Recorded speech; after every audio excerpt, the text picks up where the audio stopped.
Peace does not arrive like a thunderclap. It does not crash into the body like joy or blaze through the heart like anger. It comes like a breath you did not know you were holding until you exhaled. You do not create it. You remember it. But peace is easily forgotten, because we are trained to reach, to guard, to chase. We are taught to grip the world so tightly we forget we were never its owner. And so peace slips through clenched fists. Not because it is far, but because we have not learned how to hold it, or rather, how to not hold. There is a way to live that does not disturb the stillness beneath things. A way to be that does not thicken the moment with wanting. A path that does not avoid suffering, but walks through it with open hands. There are habits so quiet they go unseen, but their fruits are vast, like a tree whose roots drink silence and bloom without sound. These are the habits of peace. Not rules, not laws, not rewards for good behavior. They are ways of being that return you to what was never missing.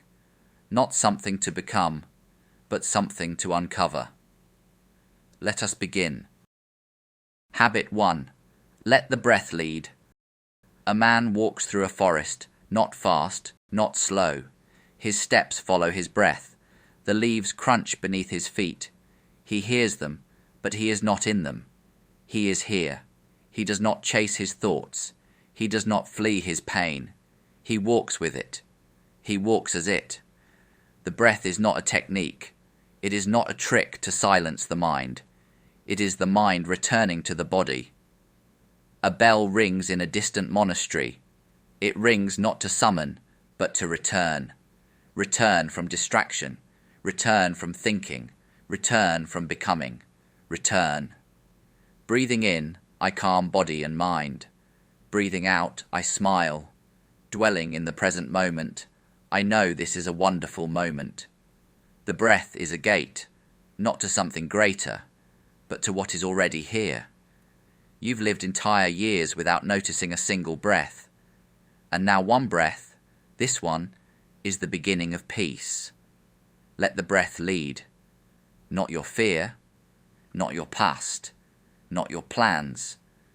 The breath knows the way because it never left. You did.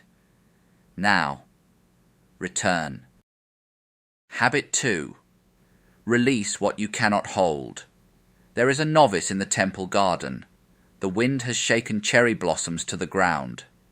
She sweeps slowly, not to erase the petals, but to welcome what comes next. She does not mourn the flower. She does not grasp the stem. She bows to what has fallen, and continues. There is nothing you lose that was ever truly yours. Everything borrowed returns. We suffer not because life changes, but because we refuse to let it. You are not drowning in loss. You are drowning in holding. The child grows. The parent dies. The love fades. The body softens. This is not cruelty. This is the river, and you cannot step into it while trying to dam it with memory. All conditioned things are impermanent. When one sees this with wisdom, one turns away from suffering. Let it fall, not in bitterness, but in reverence. The leaf that lets go does not fear the ground. It trusts the wind to carry it where it belongs. Let the memory come. Let the emotion swell. Let the wave rise. But do not hold it. Watch. Bow. Release.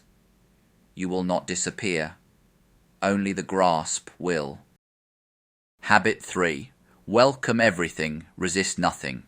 There is a monk who sits at the edge of the path. Rain falls on his robe. He does not move. He does not curse the sky. He does not shelter the mind. He sits. A thought arises. Anger. He lets it burn. He lets it pass. Another comes. Fear. He bows to it too. You think peace means avoiding pain, but peace comes from not running, from not tightening at the sight of discomfort, from not bracing against what already is. You cannot silence the wind. but you can stop shouting into it. You cannot choose what arises, but you can choose not to fight. Just as a solid rock is not shaken by the storm, even so the wise are not moved by praise or blame. Peace is not the absence of trouble, it is the absence of resistance. Say yes to the sorrow. Say yes to the doubt, not as surrender, but as clarity. This too, this too, this too, and watch it pass. Habit 4. Speak less, listen more deeply. A master sits in silence while a student pleads for answers. The student grows louder, then quiet, then still. In the stillness, he hears something he had not heard before. The rustle of bamboo, the creak of his bones, the answer without words. We think peace is something spoken into us, but it arrives when the noise fades. You need not explain yourself into stillness. You only need to stop interrupting it. Listen to your breath, to the space between words, to the part of you that knows before you speak. Better than 1,000 hollow words is one word that brings peace. Speak not to impress. Speak not to control. Speak only when the silence asks to be carried forward in sound. The wise do not rush to answer. They wait until even the question dissolves. You do not need to prove you understand. You only need to be quiet enough to understand. Peace is not a reward. It is not earned through struggle. It is not granted by others. It is revealed in your own stillness. These 4 habits, letting the breath lead, releasing what you cannot hold, welcoming everything, and listening more deeply, they are not steps to follow. They are doors, always open, always within reach. You have already passed through them many times without knowing. Now, know.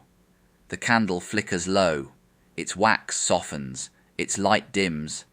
It does not resist its own ending, and in its final glow, there is peace. Let go, let breathe, let be, and let the silence speak what cannot be spoken.